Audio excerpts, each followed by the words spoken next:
350 సినిమాలకు పైగా నటించిన అనుభవం, 25 సినిమాలకు పైగా నిర్మించి ప్రస్తుతం రియల్ ఎస్టేట్ రంగంలో దూసుకుపోతున్న జయభేరి సంస్థ అధినేత, తెలుగు మూవీ ఆర్టిస్ట్ అసోసియేషన్ మాజీ అధ్యక్షుడు, ఆంధ్రప్రదేశ్ ఫిలిం డెవలప్మెంట్ కార్పొరేషన్లో అనేక పాత్రలు, రాజమండ్రి మాజీ పార్లమెంటు సభ్యుడు, ఇలా ఏ రంగంలో అడుగుపెట్టినా అక్కడ విజయబావుట నిగురవేసిన వ్యక్తి, శక్తి శ్రీ మురళీమోహన్ గారు 1940వ సంవత్సరం జూన్ 24న భారత స్వాతంత్ర్యోద్యమకారుడు మాగంటి మాధవరావు, వసుమతీదేవి దంపతులకు జన్మించిన మాగంటి రాజా రామ్మోహన్ రాయ్ తెలుగు సినీ యవనిక మీద మురళీమోహన్ గా పేరు మార్చుకుని అకుంఠిత దీక్షనే ఆయుధంగా, అవిశ్రాంత శ్రమనే ఆసరాగా, పట్టుబదలని సంకల్పాన్ని స్నేహితుడిగా చేసుకుని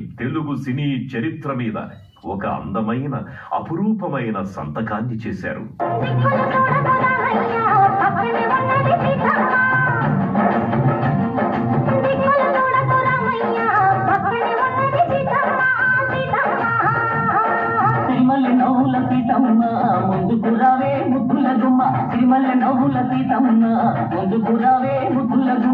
ఎన్టీ రామారావు గారి తరం నుంచి నేటి వరకు 5 తరాల నటులతో కలిసి నటిస్తూ సినిమాలను నిర్మిస్తూ పరిశ్రమలో అజాత శత్రువుగా నిలబడగలగడం ఆయనలోని అద్భుతమైన వ్యక్తిత్వాన్ని తెలియజేస్తుంది. నీకు నాకు పెళ్ళంట, నింగికి నేలకు కుళ్ళంట, నీకు నాకు పెళ్ళంట, నింగికి నేలకు కుళ్ళంట, యుగ యుగాలుగా ఉంటుందా అది కలిసి ఎప్పుడు లేదంట.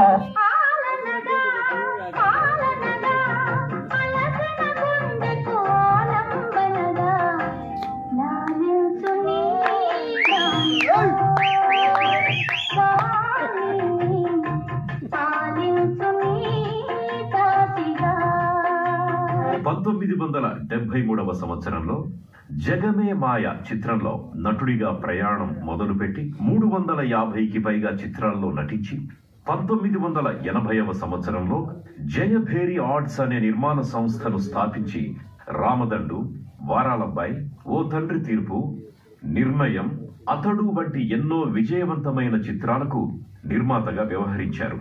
ఓ తండ్రి తీర్పు చిత్రానికి గాను ఉత్తమ నటుడిగా నంది అవార్డును అందుకున్నారు. ఈ రోజుల్లో కూడా వారాలు చేసుకొని చదువుకునే ఇలాంటి వాళ్ళు ఉన్నారన్నమాట.